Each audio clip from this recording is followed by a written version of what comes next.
Good morning. This is season 3, episode 3 of the Emberhart podcast. The space where we empower the next generation of girls and women to lead with courage and kindness. So, grab a cup of coffee and let us waste no more time. The final law of lasting change: how to make atomic habits stick for life. Dear Amelia Emberhart, I trust you are ready for today's deep dive into atomic habits. You remember James Clear's groundbreaking work, right? There is a simple truth at the heart of human behavior. We repeat what feels good, not what is logical, not what is optimal, what is satisfying. If the earlier stages of habit building are about starting and simplifying, this final stage is about something deeper, making the experience rewarding enough that you want to return to it again and again. The fourth law: make it satisfying. The cardinal rule of behavior change is clear. What is rewarded is repeated, and what is punished is avoided. However, not all rewards are equal. The most powerful ones are immediate. Our brains evolved in environments where action led to instant outcomes. Eat food, survive. Avoid danger, live. Today, we operate in a delayed return world. You can work for months or years before seeing results, yet temptations deliver pleasure instantly. This creates a dangerous imbalance. Bad habits feel good now and cost us later. Good habits often feel difficult now and reward us much later. This is where many people fail. They rely on good intentions, believing their future self will act wisely. But when the moment arrives, immediate gratification wins. If you want to reserve this pattern, you must bring future rewards into the present. Add a small layer of immediate satisfaction to habits that serve your long-term goals. At the same time, introduce a small cost to behaviors that do not. Even something as simple as the refreshing sensation of peppermint toothpaste can make a routine feel rewarding, even if it does not improve the outcome itself. The feeling matters. Success must feel good in the moment, making progress visible. One of the most powerful ways to make habit satisfying is to see your progress. A simple visual cue can transform effort into motivation. Imagine two jars, one filled with paper clips, the other empty. Each completed task moves one clip from one jar to the other. What begins as a small action becomes a visible representation of progress. This is the essence of habit tracking. Marking an X on a calendar, logging a workout, or recording a completed task creates a sense of closure and accomplishment. It reinforces your identity. You are not just performing an action, you are becoming the kind of person who shows up consistently. It also introduces a powerful psychological force, the desire not to break the chains. However, perfection is not required. There is a more important rule: never miss twice. A single mistake does not define you.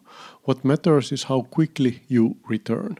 Even a bad effort maintains momentum and preserves the gains you have already built. Consistency, not intensity, is what compounds over time. The hidden risk of tracking. There is, however, a subtle danger.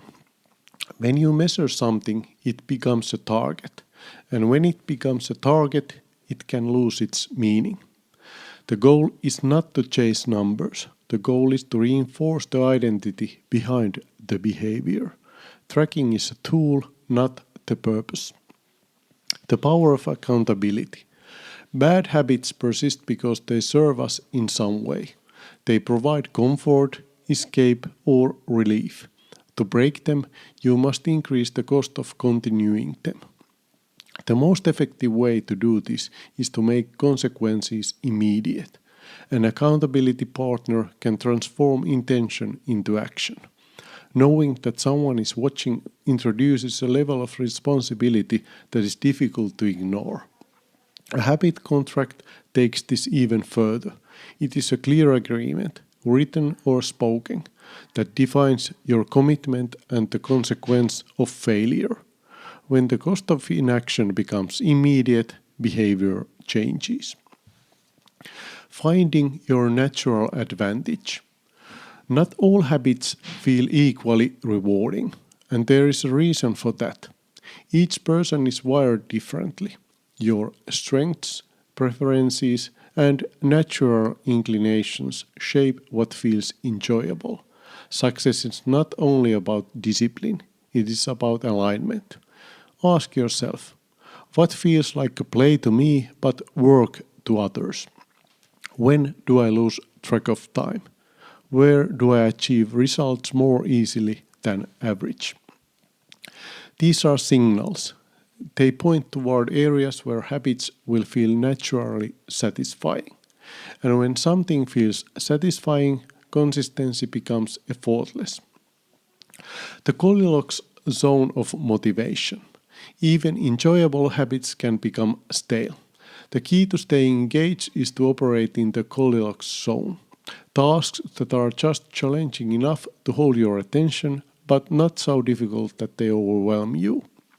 Growth requires tension, not too much, not too little. This is also where many people fall off. The excitement fades, and what remains is repetition. The difference between professionals and amateurs is not talent. It is the ability to continue when it becomes boring. Professionals show up regardless of mood. They rely on structure, not emotion. The double-edged sword of habits.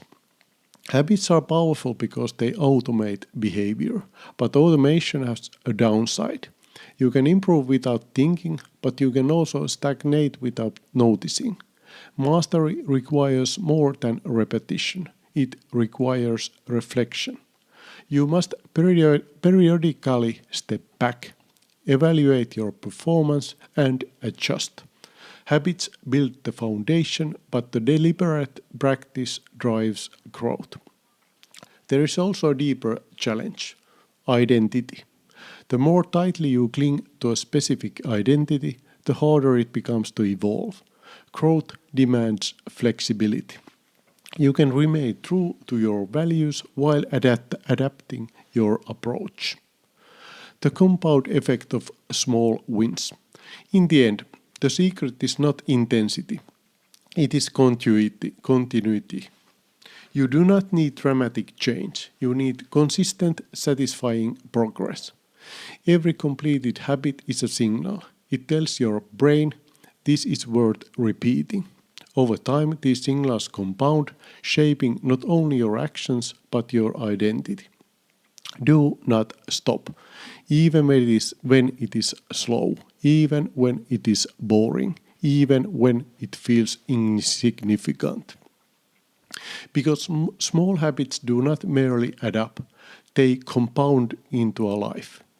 This is your moment. Take command and show us the path. Thank you for tuning in. If you found value in today's show, help someone else by sharing this episode or leaving a review. For more tools on building your best self, head over to emberhart.com and follow us on Medium @emberhartco. Keep showing up, keep growing, and stay strong. See you next time.